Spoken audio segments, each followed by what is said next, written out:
بسم الله الرحمن الرحيم رب يسر ولا تعسر وتمم بالخير وبك نستعين. قال حدثنا أحمد بن محمد المروزي قال حدثنا عبد الرزاق قال أنبأنا معمر عن الزهري عن علي بن حسين بهذه القصة قال ولم يخدمها. اسی قصے کو، اسی بات کو جو ہے وہ اس روایت میں بیان کیا گیا ہے. یعنی حضرت عائشہ سے حضرت فاطمہ رضی اللہ تعالیٰ عنہ اور حضرت علی رضی اللہ تعالیٰ عنہ کا نبی کریم صلی اللہ علیہ وسلم کی خدمت میں خادم مانگنے کے لیے حاضر ہونا اور آپ صلی اللہ علیہ وسلم کہتے وہ خادم نہ دینا، اسی کو بیان کیا ہے. وَلَمْ يُخْدِمْهَا، اور اس میں یہ بھی ہے کہ نبی کریم صلی اللہ علیہ وسلم نے آپ کو خادم نہیں دیا. قال حدثنا محمد بن عيسى قال أخبرنا عنبسة بن عبد الواحد القرشي قال أبو جعفر يعني ابن عيسى كنا نقول إنه من الأبدال قبل أن نسمع أن الأبدال من الموالي.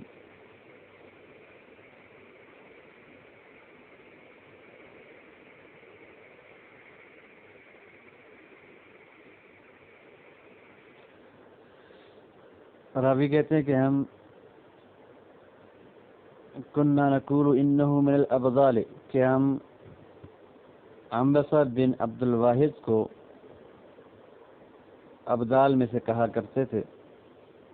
قبل ان نسمع ان الابدال من الموالی، اس بات کو سننے سے پہلے کہ ابدال جو ہے موالی میں سے ہوتے ہیں.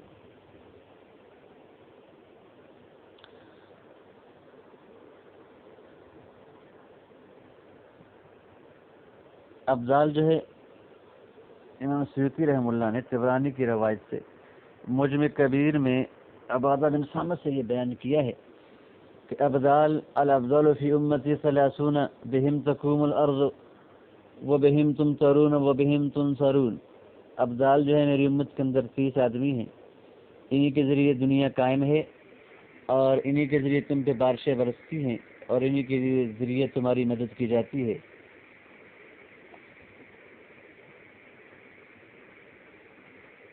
اور مناوی اور رحم اللہ نے جامع صغیر کی شرح میں صحیح سند کے ساتھ یہ روایت ذکر کی ہے. اور ابدال جو ہے یہ بدل کی جمع ہے، بدل، اور ان کی جو ہے وہ وجہ تسمیہ ابدال کے ذریعے لیے ہے کہ جب بھی ان ابدال میں سے کوئی آدمی مر جاتا ہے اللہ رب العزت جو ہے وہ اس کی جگہ کسی دوسرے آدمی کو بدل دیتے ہیں، جیسا کہ امام احمد نے اپنی مسند میں عبادہ بن صامت سے صحیح سند کے ساتھ ذکر کیا ہے کہ الابدال فی هذه الامه 30 رجلا، ابدال جو ہیں اس امت کے اندر 30 آدمی ہیں. قلوبهم على قلب ابراہیم خلیل الرحمن، ان کے دل ہیں وہ حضرت ابراہیم علیہ السلام جو رب رحمان کے خلیل ہیں، ان کے دل کی مانند ہوتے ہیں. کلما مات رجل ابدل اللہ مکانہ رجلا، جب بھی ان میں سے کوئی آدمی مر جاتا ہے اللہ پاک اس کی جگہ ایک دوسرا ابدال بھیج دیتا ہے اور بدل بھیج دیتا ہے اس کا. تو ابو جعفر کہتے ہیں کہ قبل ان نسمع ان الابدال من الموالی، اس بات کو سننے سے پہلے کہ ابدال جو ہیں یہ موالی میں سے ہوتے ہیں، یعنی ابدال کے باب میں اس بات کے سننے سے پہلے ہم انہیں ابدال کہا کرتے تھے، اس سے پہلے ہم انہیں ابدال کہا کرتے تھے کہ ابدال جو ہیں وہ موالی میں سے ہوتے ہیں. موالی میں سے ہونے کا مطلب یہ ہے کہ ابدال جو ہیں وہ سادات اور اشراف لوگوں میں سے ہوتے ہیں. یہ موالی جو ہے سادات اور اشراف لوگوں کے معنی میں ہے. اور الابدال من الموالی کی حدیث بھی بیان کی گئی ہے جس کے بارے میں مناوی کہتے ہیں کہ یہ پوری حدیث طرح ہے الابدال من الموالی ولا يبغض الموالی الا منافق، موالی جو سادات ہیں اشراف ہیں ان سے کوئی بھی بغض نہیں رکھتا سوائے منافق کے. ومن علامتهم ايضا، اور ان کی علامات میں سے یہ بھی ہے کہ انہم لا یولد لهم، ان کی اولاد نہیں ہوتی. وانہم لا یلعنون شیئا، اور ان کی علامت یہ بھی ہے کہ وہ کسی چیز کو لعنت نہیں کرتے. مناوی رحمہ اللہ کہتے ہیں کہ یہ حدیث منکر ہے. بہرحال ابدال کے بارے میں روایات بہت سی آتی ہیں. یہاں پر جو حضرت ابو جعفر کہتے ہیں کہ ان نسمع ان الابدال من الموالی، کہ ہم جو ہے وہ عبسہ بن عبد الواحد القرشی کو ابدال ہی میں سے گنا کرتے تھے، اس لیے کہ وہ بڑے عابد تھے، بڑے ذاکر تھے اور اللہ کے نیک بندوں میں سے تھے۔ اور یہ بات اس بات جو ہے وہ قبل ان نسمع ان الابدال من الموالی، کہ اس بات کو سننے سے پہلے کہ ابدال موالی میں سے ہوتے ہیں ہم یہ کہا کرتے تھے، یعنی اس بات کے اندر اتنی تحقیق ہمیں نہیں تھی۔ پھر جب ہم نے یہ بھی سن لیا کہ ابدال جو ہے موالی میں سے ہوتے ہیں، یہ سادات اشراف لوگوں میں سے ہوتے ہیں، تو ہمارے لیے بات متحقق ہو گئی اور یقینی ہو گئی کہ یہ جو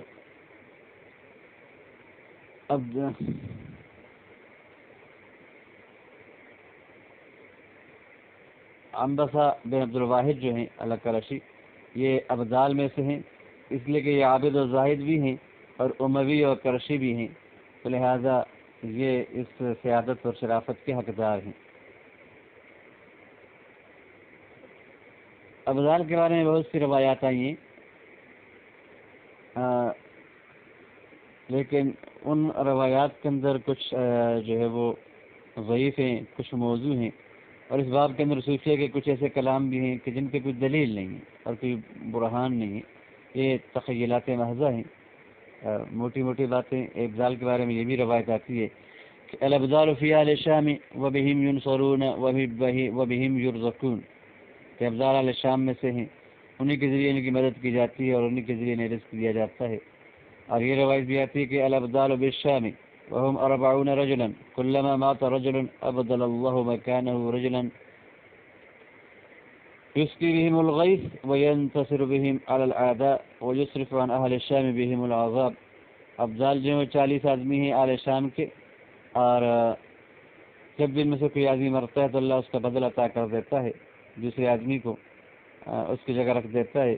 اللہ رب العزت انہی کے ذریعے اہل شام کو بارش دیتے ہیں اور انہی کے ذریعے دشمنوں کے خلاف ان کی مدد کرتے ہیں، اور انہی کے ذریعے اللہ رب العزت جو ہے وہ اہل شام سے عذاب کو پھیر دیتے ہیں۔ مناوی نے اس حدیث کے بارے میں کہا ہے کہ اس کی سند صحیح ہے۔ واللہ تعالی عالم بالصواب۔ باقی تو کہتے ہیں قال حدثني دخيل ابن اياس بن نوح ابن مجاعة اور ابن مجاعة، میم پہ پیش پڑھیں گے تو جیم کو مشدد پڑھیں گے، میم پہ زبر پڑھیں تو پھر اس کو جیم کو مخفف پڑھیں گے۔ عن هلال بن السراج بن مجاعة عن أبيه عن جده مجاهة أنه أتى النبي صلى الله عليه وسلم يطلب دية أخيه۔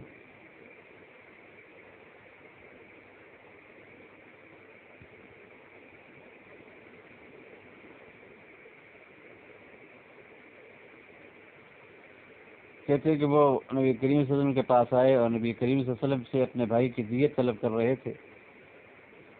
قتلته بنو سدوس من بنی زحل، جنہیں بنی سدوس نے، بنی زحل میں سے جو بنی سدوس کا ایک قبیلہ تھا، اس نے قتل کر دیا تھا۔ فقال النبی صلی اللہ علیہ وسلم لو كنت جاعلا لمشرک دیتا، اگر میں کسی مشرک کے لیے دیت بنانے والا ہو جاؤں، جعلت لاخیک، تمہیں تیرے بھائی کے لیے بھی رکھ دیتا، یعنی اگر یہ سنت ہوتی اسلام کی کہ مشرک کی دیت ہوتی تو تمہارے لیے بھی دیت رکھ دی جاتی۔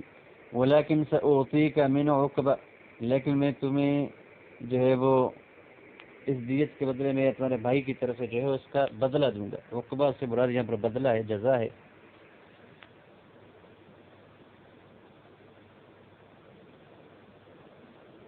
عوض دوں گا۔ فكتب له النبي صلى الله عليه وسلم بمئة من الإبل من أول خمس يخرج من مشركي بني زحل، تو آپ صلی اللہ علیہ وسلم نے جو ہے ان کے لیے بنی زحل کے مشرکین سے جو مال نکلا تھا اس کی مال میں سے جو پہلی غنیمت جو نکالی گئی تھی، خمس نکالا گیا تھا، اس میں سے 100 اونٹوں کے بارے میں لکھ دیا کہ اس کو 100 اونٹ دے دیے جائیں۔ فَأَخَذَ طَائِفَةً مِنْهَا، تو اس نے ان میں سے ایک طائفہ ایک حصہ لے لیا۔ وَأَسْلَمَتْ بَنُو زُحْلٍ، تو بنو زحل جو ہے مسلمان ہو گئے۔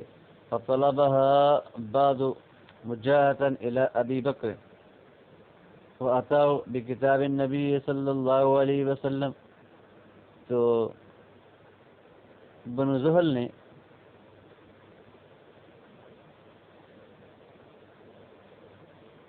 ایسے اس کے بعد مجاہد نے انہیں حضرت بکر صدیق رضی اللہ تعالیٰ عنہ کے پاس سے وہ طلب کر لیا. ان کی عدالت کے اندر یہ مقدمہ لے آیا اور حضرت بکر صدیق نے پاک صلی اللہ علیہ وسلم کا خط بھی لکھ دیا. فکتب له ابو بکر، تو حضرت بکر صدیق رضی اللہ تعالیٰ عنہ کے لیے بیسنی عشر الف صائم من صدقۃ الیمامۃ، یمامہ کے صدقے کے 1000 سا جو ہے 12000 سا لکھ دیے. 4000 بر، 4000 گندم پیسہ، 4000 شعیر اور 4000 جو سا تھے وہ جو کے تھے، 4000 تمر اور 4000 سا جو تھے وہ کھجور کے تھے. اور ایک نسخے کے اندر آتا ہے کہ 4000 برن و 4000 شعیر و 4000 تمر.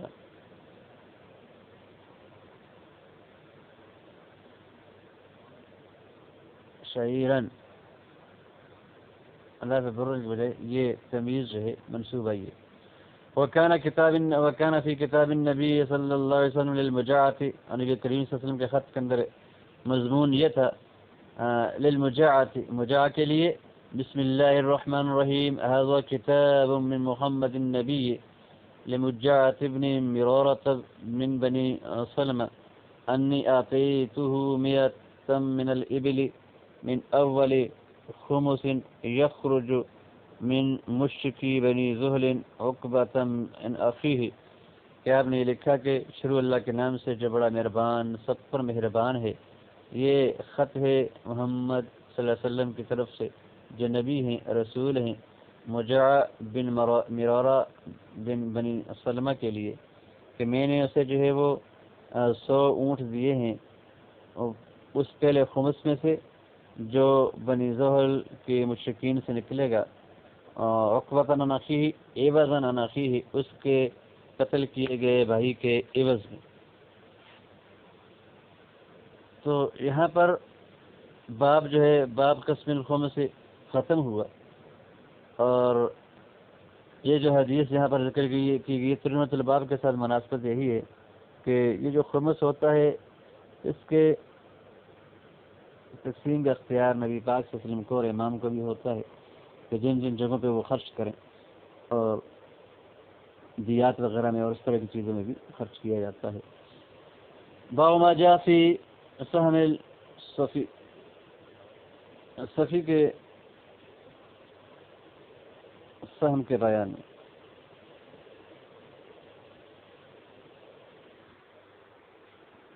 اس سے پہلے یہ بات گزر چکی ہے باب صفایا رسول اللہ صلی اللہ علیہ وسلم، یعنی وہ چیزیں جو نبی پاک صلی اللہ علیہ وسلم کے لیے خاص ہوں اور کسی بھی امام و حکمران کے لیے خاص ہوں. غنیمت کی تقسیم سے پہلے نبی پاک صلی اللہ علیہ وسلم کوئی چیز اگر پسند کر لیں، یا کسی بھی وقت مسلمانوں کا حکمران جو ہے عادل وہ کوئی چیز پسند کر لے اپنے لیے خاص کر دے، سے صفی کہا جاتا ہے. اس سے پہلے صفایا رسول اللہ صلی اللہ علیہ وسلم کے نام سے یہ باب گزر چکا ہے. دوبارہ یہ باب جہاں پر ذکر کیا ہے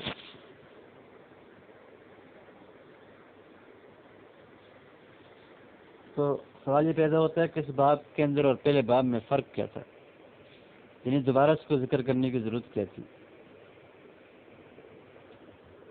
پہلا باب تھا بابن فی صفایا رسول اللہ صلی اللہ علیہ وسلم من الاموال، اموال میں سے نبی پاک صلی اللہ علیہ وسلم کی جو ہے وہ چنی گئی چیزوں کے باب کے بیان میں. اور اس باب کے اندر کیا فرق ہے؟ تو اس کا جواب جو ہے شارح نے یہ دیا ہے کہ الاول فی اثبات الصفایا صفایا وثانی فی بیان سہم الصفی، واللہ عالم. کہ پہلے باب کے اندر جو ہے وہ صفایا کے اثبات کی بات تھی، اور یہاں پر صفی جو ہے اس کے سہم کی بات ہے کہ صفی کتنا اس کا حصہ ہوگا، کتنا اپنے لیے وہ رکھ سکتا ہے. قال حدثنا محمد بن كثير قال انبانا سفيان عن مطرف عن عامر بن الشعبي قال كان النبي صلى الله عليه وسلم صاما، نبی کریم صلی اللہ علیہ وسلم کے لیے ایک حصہ ہوا کرتا تھا يدعى الصفية ان شاء عبدن و انشاء امتن، جس حصے کو صفی کہا جاتا تھا، معنی یہ ہے کہ یسمى ذلك السهم باسم الصفی، اس سہم کو صفی کا نام دیا جاتا تھا۔ اگر نبی پاک چاہتے تو غلام لے لیتے، چاہتے تو اور اگر چاہتے تو باندی لے لیتے۔ وَإِنْشَاءَ فَرَسًا، اور اگر آپ صلی اللہ علیہ وسلم چاہتے یختارہ، فرس پسند کرتے تو اسے پسند کر لیتے۔ قبل الخمس، یہ خمس سے پہلے نکالا جاتا تھا۔ منذری کہتے ہیں کہ یہ حدیث مرسل ہے اور اس کے جو رجال ہیں وہ ثقات ہیں۔ قال حدثنا محمد بن بشار قال اخبرنا ابو عاصم او اظهر قال اخبرنا ابن هون قال سألت محمدا عن سهم النبي صلى الله عليه وسلم والصفي، میں نے محمد صلی اللہ علیہ وسلم، میں نے محمد سے مراد محمد ابن سیرین سے نبی کریم صلی اللہ علیہ وسلم کے حصے اور صفی کے بارے میں سوال کیا۔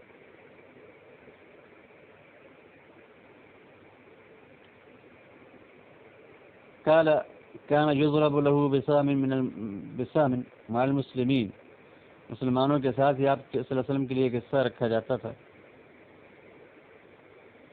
وَإِن لَّمْ يَشْهَدْ، اگرچہ آپ جو ہے وہ سریہ ہو اور اس میں شریک نہ ہوئے ہوں۔ والصفی یؤخذ له رأس من الخمس، اور صفی جو ہوا کرتا تھا وہ آپ صلی اللہ علیہ وسلم کے لیے لیا جاتا تھا خمس میں سے، اصل خمس میں سے۔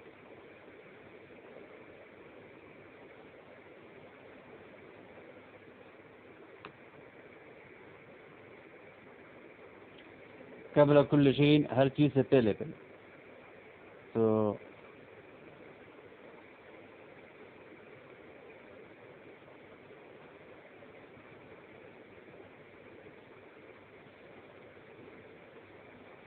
یؤخذ له راس، اچھا ایک سر لیا جاتا تھا من الخمس سے، خمس میں سے۔ سر سے مراد یا تو غلام یا باندی یا گھوڑا وغیرہ، جیسے کہ اس سے پہلے جس میں گزرا ہے۔ من الخمس کا مطلب یہ ہے کہ اس کا ظاہر یہ ہے کہ صفی جو ہے وہ خمس میں سے ہوتا تھا، اور ما قبل والی حدیث کا ظاہر یہ بتاتا ہے کہ یہ مکمل غنیمت میں سے ہوتا تھا، قبل الخمس سے، خمس نکالنے سے پہلے۔ تو تدبیر کس طرح ہوگی کہ پہلے جس کے اندر جو قبل الخمس کی بات ہے تو معنی یہ ہے کہ خمس سے ہی نکالا جاتا تھا، لیکن قبل ان یقسم الخمس، خمس تقسیم کرنے سے پہلے سب سے پہلے یہ صفی لیا جاتا تھا۔ منذری کہتے ہیں کہ یہ حدیث مرسل ہے اور کتاب النیل میں ہے کہ اس کے رجال ثقات ہیں، ثقہ ہیں۔ قال حدثنا محمود بن خالد السلمي قال حدثنا عمر يعني ابن عبد الواحد عن سعيد يعني ابن بشير عن قتادة قال كان رسول الله صلى الله عليه وسلم إذا غزا كان له سهم صاف، جب آپ صلی اللہ علیہ وسلم جو ہے وہ غزوہ کرتے تو آپ صلی اللہ علیہ وسلم کے لیے ایک حصہ ہوتا صافن، خالص آپ کے لیے صافی، یاخذہ من حیث شاء، آپ جہاں سے چاہتے سے لے لیتے۔ فکانت صفیۃ من ذلک السهم، تو صفیہ بنت حیی آپ صلی اللہ علیہ وسلم کی جو زوجہ تھی اسی حصے میں سے آپ کے پاس آئیں۔ وکان اذا لم یغز بنفسه ضرب له بسامه ولم یخیر، اور جب آپ صلی اللہ علیہ وسلم جو ہے وہ بنفس نفیس غزوہ نہ کرتے، سریہ بیچتے، یہ لڑائی میں خود شریک نہ ہوتے، تو پھر بھی آپ کے لیے حصہ تو مقرر کیا جاتا، لیکن لم یخیر آپ کو تخیر نہ دی جاتی، یہ لم یخیر آپ خود پسند نہیں کرتے تھے، خود اختیار نہیں کرتے تھے۔ تو اس حدیث سے بالکل واضح پتہ چلتا ہے کہ صفی جو تھا اسی وہ غزوے میں سے ہوتا تھا، اور باقی جو آپ کا حصہ ہوتا تھا جو غیر صفی اس طرح کی غنیمتوں میں سے ہوتا تھا کہ جن جنگ کے اندر آپ خود شریک نہ ہوتے بنفس نفیس۔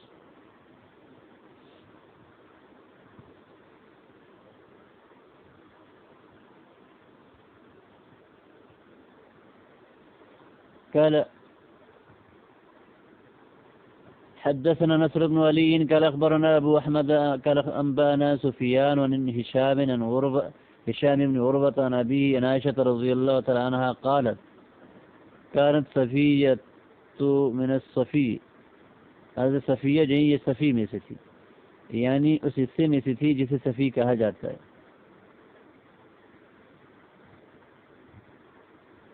نووی کہتے ہیں کہ صحیح بات تو یہ ہے کہ حضرت صفیہ بنت حیی کا نام جو ہے وہ قیدی بننے سے پہلے ہی صفیہ تھا، اور یہ بھی کہا گیا ہے کہ ان کا نام تو زینب تھا، قیدی بننے کے بعد جیون کا نام اور استعفاء کے بعد ان کا نام جو ہے صفیہ رکھا گیا. اس حدیث سے جو ہے وہ علامہ منذری نے سکوت اختیار کیا ہے. شوکانی رحمہ اللہ کہتے ہیں کہ اس حدیث کے جو رجال ہیں وہ صحیح حدیث کے رجال ہیں. قال حدثنا سعيد بن منصور قال أخبرنا يعقوب بن عبد الرحمن الزهري عن عمرو بن أبي عمرو عن أنس بن مالك قال قدمنا خیبر، کہتے ہیں کہ ہم خیبر آئے. فلما فتح اللہ الحصن، اللہ پاک نے جو ہے وہ ہم پہ قلعہ کموس فتح کر دیا.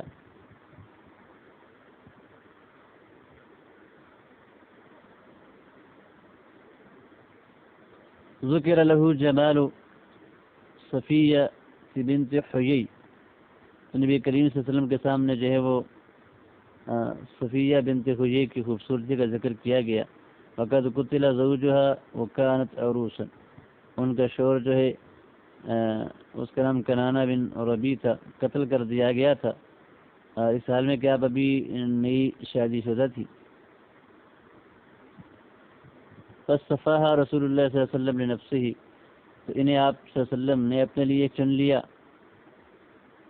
فخرج بها حتى بلغنا سد الصحبہ، ہم جو ہے وہ نکلے، آپ انہیں لے کر نکلے یہاں تک کہ ہم سد الصحبہ پہنچے. حلت فبنا بها، تو حضرت صفیہ جو ہے وہ پاک ہو گئی، یعنی وہ حیض کی حالت میں تھی، وہ پاک ہوئی. تو آپ صلی اللہ علیہ وسلم نے ان کے ساتھ جو بنا کیا، یعنی شب زفاف اس مقام پہ جو ہے وہ ہوئی. قال حدثنا مسدد قال اخبرنا حماد بن زيد عن عبد الرحمن بن صهيب عن انس بن مالك قال صارت صفية لدخية القلبي ثم صار لرسول الله صلی اللہ علیہ وسلم، کہ صفیہ جو ہیں وہ حضرت دخیہ قلبی کے حصے میں آئیں قیدیوں میں سے، اور پھر یہ نبی پاک صلی اللہ علیہ وسلم کے لیے ہو گئی کہ پھر آپ نے ان کو جو ہے اپنے لیے چن لیا. منذری کہتے ہیں کہ اس حدیث کو بخاری، مسلم اور ابن ماجہ نے جو ہے وہ اس کی تخریج کی، نکالا ہے اس حدیث کو.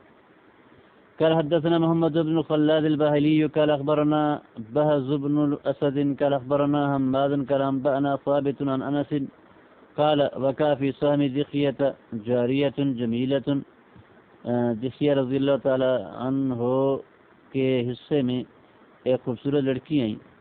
فاشتراها رسول اللہ صلی اللہ علیہ وسلم بسبعة ارؤس، آپ صلی اللہ علیہ وسلم نے 7 سروں کے ذریعے اس کو خرید لی، 7 غلام یا 7 باندیاں دے کر انہیں جو ہے وہ لے لیا.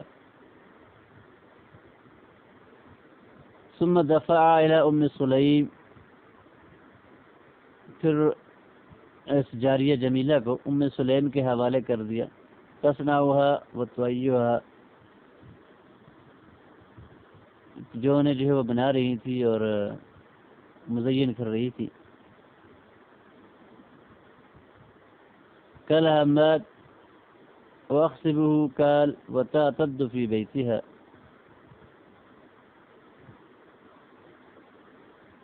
اور حماد کہتے کہ میں یہ گمان کرتا ہوں کہ یہ الفاظی کے حضرت صفیہ اپنے گھر کے اندر عدت گزار رہی تھی، یعنی استبراء کی کیفیت تھی. صفیہ ابن حیی، اس سے مراد جو صفیہ ابن حیی ہیں، یعنی وتلک الجاریہ یہ صفیہ ابن حیی.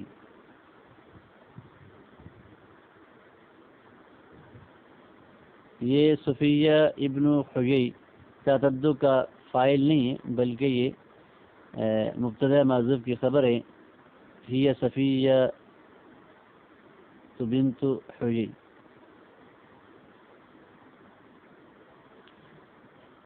منذری کہتے ہیں کہ اس حدیث کو امام مسلم نے بڑی طوالت کے ساتھ جو بیان کیا ہے. قال حدثنا داؤد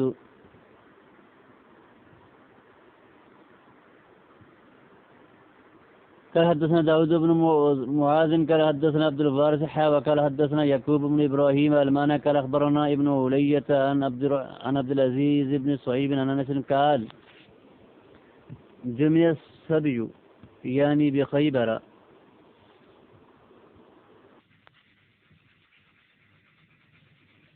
جمع السبي قیدی جمع کیے گئے یعنی بخیبر یعنی خیبر کے مقام پر. فجاء دخیت دشیہ رضی اللہ تعالیٰ عنہ آئے. فقال یا رسول اللہ آتیانی جاریتا من السبی, تو کہنے لگے کہ اللہ کے رسول مجھے قیدیوں میں سے ایک باندی دے دیں. قال اذهب فخذ جاریتا, آپ صلی اللہ علیہ وسلم نے فرمایا کہ جاؤ اور ایک باندی لے لو. فاخذ صفیہ بنت حیی, تو انہوں نے صفیہ بنت حیی کو لے لیا. فجاء رجل الى النبی صلی اللہ علیہ وسلم, تو ایک آدمی جو ہے وہ نبی کریم صلی اللہ علیہ وسلم کے پاس آیا.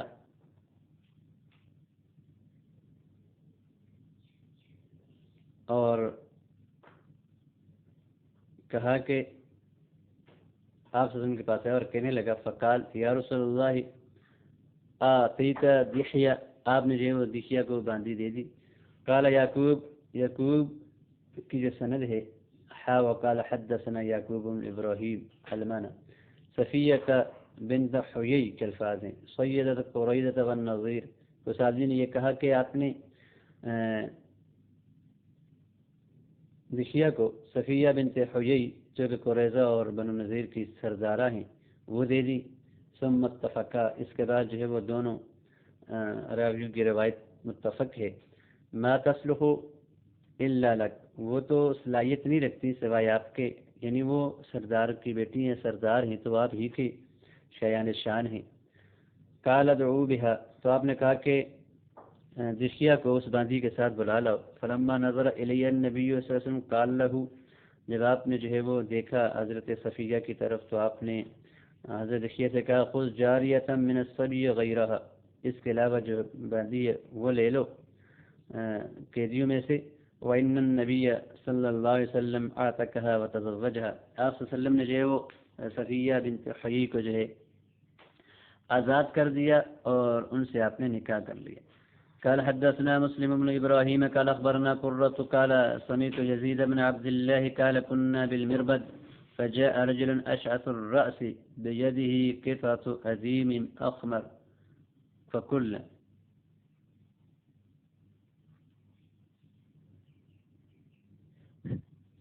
یہاں پر اس روایت جو اس سے پہلی روایت گزری ابھی جو قال ادعو بها فلما نظر الیها النبی صلی اللہ علیہ وسلم قال له خذ جاریة من الصبی غیرها, قیدیوں میں سے اس کے علاوہ کوئی اور باندھی لے لو. اور سابقہ روایت کے اندر آیا تھا کہ آپ صلی اللہ علیہ وسلم نے جو ہے وہ اشتراها بسبعۃ ارؤس, 7 سر دے کے آپ نے یہ باندھی لی تھی. تو مراد یہ ہے کہ آپ نے اتنی مقدار عوض دیا تھا. اور شراء کا جو طلاق ہے یہ عوض پر علی سبیل المجاز ہے. آپ نے جو ہے وہ جب ان سے حضرت صفیہ واپس لی تو حضرت دحیہ کو اس کے بدلے میں جو ہے وہ 7 غلام یا 7 باندیاں دے دی. اتنی مقدار جو عوض دیا. خریدنا یہاں پر حقیقی معنی میں مراد نہیں ہے. اور یہ بھی ممکن ہے کہ ان کی طرف سے کوئی اور باندھی بھی دے دی اور انہوں نے جو خود کچھ نہ مانگا تو آپ نے جو ہے وہ ان قیدیوں میں سے اور بھی ان کو جو ہے وہ اس پر زیادہ کر کے دے دیا. سہیلی کہتے ہیں کہ ان اخبار کے درمیان کوئی معارضہ نہیں ہے, اس لیے کہ حضرت دحیہ رضی اللہ تعالیٰ عنہ نے تقسیم سے پہلے جو ہے وہ حضرت صفیہ کو لیا تھا اور آپ نے جو عوض دیا تھا وہ بے کے عوض نہیں تھا, بے کے طور پر نہیں تھا. یہ جو روایت ہے یعقوب والی, اس کو منذری کہتے ہیں کہ بخاری اور مسلم اور نسائی نے اس کی جو ہے وہ تخریج کی. قال حدثنا ابراہیم قال حدثنا مسلم بن ابراہیم قال حدثنا قال اخبرنا قرۃ قال سمعت یزید بن عبد الله قال كنا بالمربد, کہتے ہیں کہ ہم مقام مربد میں تھے.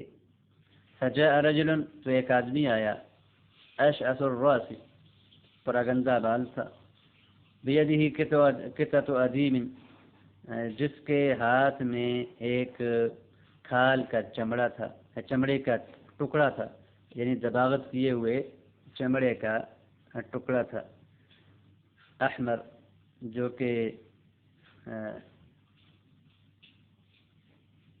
سرخ رنگ کا تھا۔ فقلنا، تو ہم نے کہا،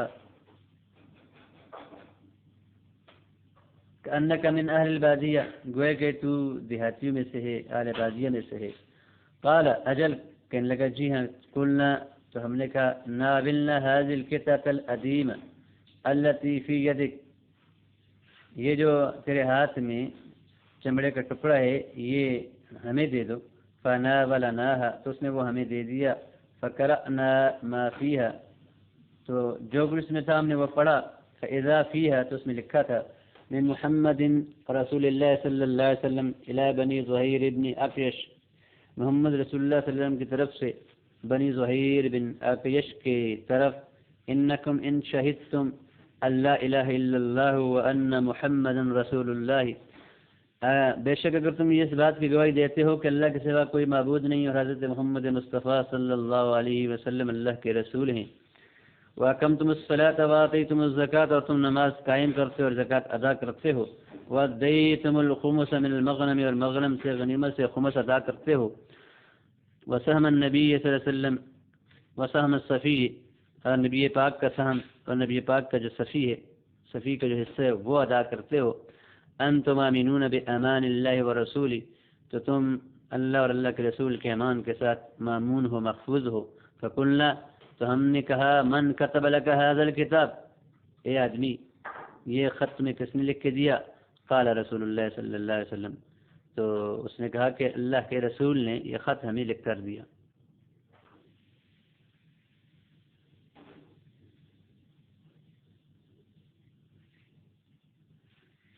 خطابی کہتے ہیں کہ یہاں پر جو نبی پاک صلی اللہ علیہ وسلم کے سام کی بات ہوئی ہے تو اس مطلب یہ ہے کہ آپ صلی اللہ علیہ وسلم کے لیے پورا حصہ ہوا کرتا تھا، جیسا جنگ میں حاضر ہونے والے مجاہد کے لیے حصہ ہوتا تھا۔ اور سہم صفی سے مراد کہ یہ وہ حصہ ہوا کرتا تھا جسے آپ غنیمت میں سے خمس نکالنے سے پہلے ہی آپ لے لیا کرتے تھے، خواہ وہ غلام ہو یا باندھی ہو یا گھوڑا ہو یا تلوار وغیرہ ہو۔ روایت اس سے پہلے یہ بھی گزری ہے کہ یہ خمس سے نکالا جاتا تھا صفی، اور اس کی تصدیق میں نے یوں بیان کی تھی کہ ہو سکتا ہے کہ قبل الخمس کا مطلب ہے کہ قبل ان یقسم الخمس۔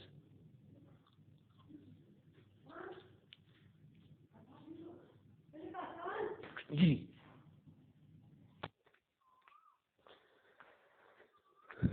باب کیف کان اخراج الیہود من المدینہ،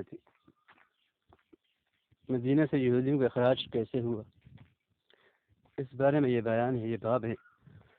قال حدثنا محمد بن يحيى بن فارس أن الحكم بن نافع حدثهم قال أنبانا شعيب بن الزهري عن عبد الرحمن بن عبد الله بن كعب بن مالك عن أبيه وكان أخذ ثلاثة الذين تيب عليهم، عبداللہ بن کعب بن مالک جو ہیں یہ ان تین حضرات میں سے تھے، کعب بن مالک کہ جو جن کی توبہ قبول کی گئی تھی، یہ غزوے میں پیچھے رہ گئے تھے غزوہ تبوک میں، اور جس کی بنا پر ان کو جو ہے وہ 50 دن کا جو ہے وہ ان کے لیے بطور امتحان، آزمائش اور سزا کے ان سے مقاطع رکھا گیا، اور 50 دن کے بعد ان کی توبہ قبول کر لی گئی۔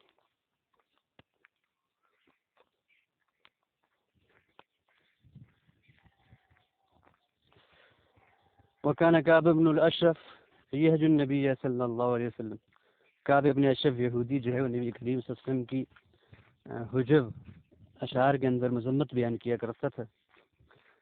ويخرج علیہ کفار قریش، اور آپ صلی اللہ علیہ وسلم کے بارے میں کفار قریش کو برانگیختہ کرتا تھا، انہیں آپ کے خلاف ابھارتا تھا۔ وكان النبي صلی اللہ علیہ وسلم حين قدم المدینة وآلها أخلاط منه المسلمون والمشركون يعبدون الأوثان واليهود. نبی کریم صلی اللہ علیہ وسلم جس وقت مدینہ حاضر ہوئے، مدینہ میں تشریف فرما ہوئے، تو مدینہ کے جو لوگ تھے، اہل مدینہ اخلاق تھے، مختلف قسم کے لوگ تھے.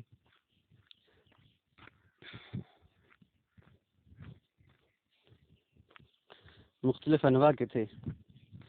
ان میں مسلمان بھی تھے، مشرک بھی تھے کہ جو بتوں کی پوجا کرتے تھے، اور یہودی بھی تھے. وَكَانُوا يُؤْذُونَ النَّبِيَّ صلی اللہ علیہ وسلم وَأَصْحَابَهُ. اور یہ یہودی جو ہے نبی کریم صلی اللہ علیہ وسلم کو تکلیف دیا کرتے تھے، خاص ان کے صحابہ کو. فَأَمَرَ اللَّهُ عَزَّ وَجَلَّ نَبِيَّهُ صلی اللہ علیہ وسلم بِالصَّبْرِ وَالْعَفْوِ. تو شروع میں اللہ رب العزت نے اپنے نبی کو صلی اللہ علیہ وسلم کو صبر اور معافی کا حکم دیا کہ آپ صبر کیجیے اور ان کی تکلیفوں پر ان کو معاف کیجیے. فَفِيهِمْ أَنزَلَ اللَّهُ تَعَالَى. تو انہی کے بارے میں اللہ رب العزت نے وَلَتَسْمَعُنَّ مِنَ الَّذِينَ أُوتُوا الْكِتَابَ مِنْ قَبْلِكُمْ. یہ جو اوتوا الکتاب ہیں، جنہیں کتاب دی گئی آپ سے پہلے، ان سے آپ تکلیف دہ باتیں سنیں گے. وَمِنَ الَّذِينَ أَشْرَكُوا. اور ان لوگوں سے جنہیں شرک کیا ہے، اذًا کثیرہ، بہت زیادہ تکلیف کی باتیں سنیں گے. گالی، تان، تشبیب بنسائکم، آپ کی عورتوں کے بارے میں بری باتیں کسنا، یہ چیزیں آپ سنیں گے. وَإِن تَصْبِرُوا وَتَتَّقُوا فَإِنَّ ذَلِكَ مِنْ عَزْمِ الْأُمُورِ. اور ان کی اذیتوں پر اگر آپ صبر کریں گے اور تقوی اختیار کریں گے تو یہ بہت اولو الامر کاموں میں سے ہے، بڑے کاموں میں سے ہے.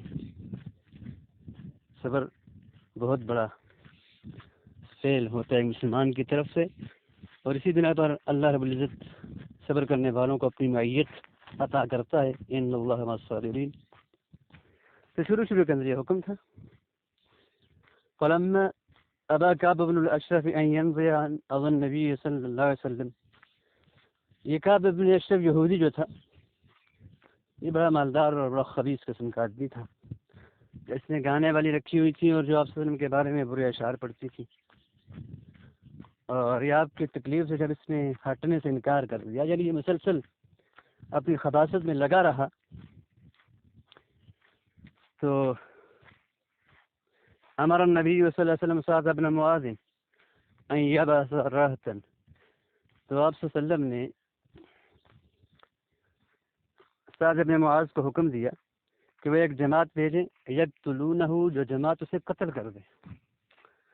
فبحث محمد بن مسلمہ وذکر قصۃ قتلہ.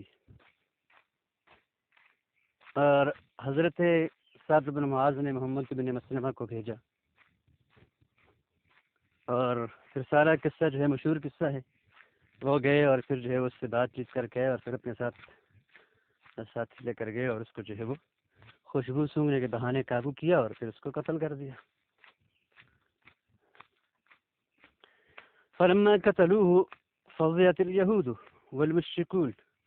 جب مسلمانوں نے کعب بن اشرف کو قتل کر دیا تو یہودی بھی ڈر گئے اور مشرکین بھی ڈر گئے.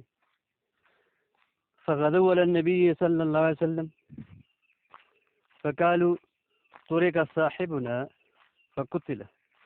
تو یہ نبی پاک صلی اللہ علیہ وسلم کے بارے میں جو ہے وہ پڑھ گئے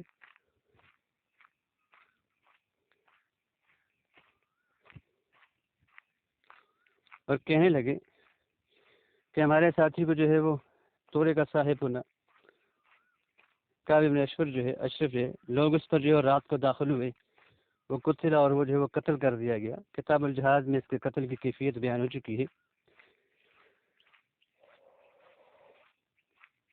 کان یقول فذکر لهم النبی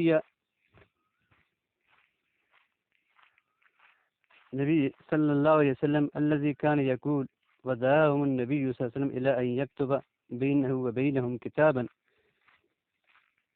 نبی کریم صلی اللہ علیہ وسلم نے ان کے سامنے وہ باتیں جو یہ یہودی کہا کرتا تھا وہ بیان کی کہ ان باتوں پر جو ہے وہ قتل ہوا ہے، اور جو حجب کرتا تھا، جو اذیت کی باتیں کرتا تھا.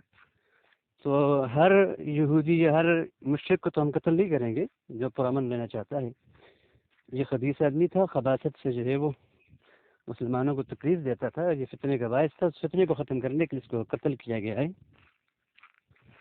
تو آپ نے جو ہے وہ ان یہود و مشرکین کو بلا بھیجا کہ ان کے اپنے اور ان کے درمیان ایک کتاب اور ایک خط اور ایک معاہدہ لکھ دیں، ینتہون الی ما فیہ، اور جو یہاں پر ابھی نیا ایک مسئلہ پیش آ گیا اس کے اندر یہ سب باز آ جائیں ایک دوسرے سے۔ یہ جو اشرار ہیں یہ ان اعضاء سے باز آ جائیں تو انہیں کچھ نہیں کہا جائے گا۔